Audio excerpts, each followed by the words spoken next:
I'm learning those things na dapat pala yung pagligaw ko sa sponsors mas maaga na for next year. In fact, this November, meron akong isa pang semi-trade launch na gagawin namin with LBD. So, maliligaw ulit ako ng mga sponsors for next year naman. LBD. Pero Ogie, would you say major acts, yung foreign acts, major threat pa rin talaga sa inyo? I wouldn't say it's a threat kasi ako gusto ko rin manood. Ang dami rin ako gusto panoorin. Pero syempre, sa panlasa ng tao at syempre sa hilig ng tao, sa totoo lang, unahin mo yung foreign. Diba? Kasi kami, napapanood nyo dito, nakikita nyo kami sa TV, you're familiar, diba? Iba yung para kang bumili ng imported na gamit, diba?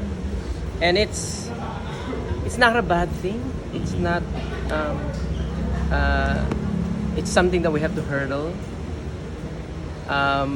So it's just the challenge is on us. How do we then encourage the sponsors to say, you know what?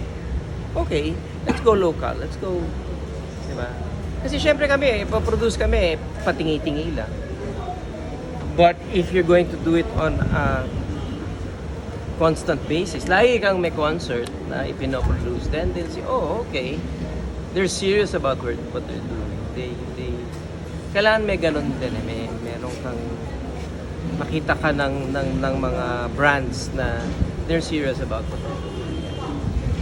Ogie, so far yung mga parang thematic ng 18 throwback or naka-anchor ka sa nostalgia. Yun ba ang... Well, we did also, sorry to cut you, we did Lara and Gian also.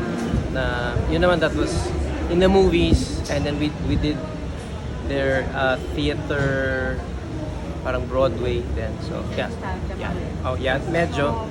Yun yung market natin. Mga tito-tita.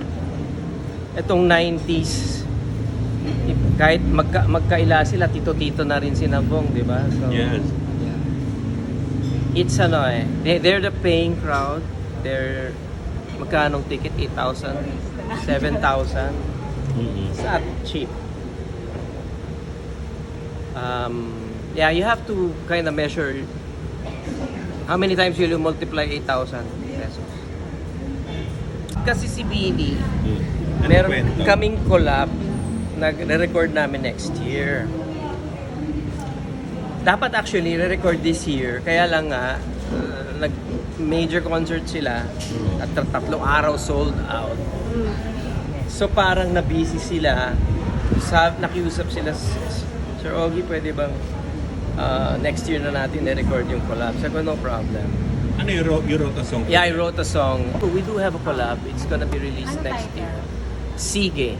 Sige, galaw-galaw. So dance song yan. Upbeat. Ano? Upbeat? Oo, upbeat. Title pa lang eh. Mellow lang. Mag-iimbento sana ako ng title.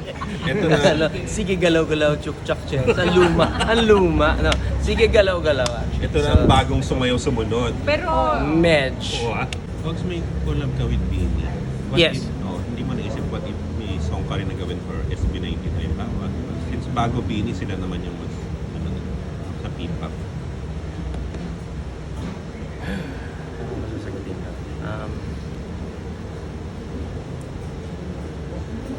Bini was just so open to do it. Mahirap kasi makipag-collab din pag hindi ko naman din kilala masyado. Diba? I mean, yung Bini nakikita ko lagi.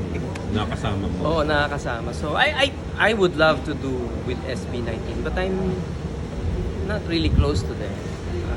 I've never guested in their shows either. I think they're a fantastic group. I think they're great. So, maybe.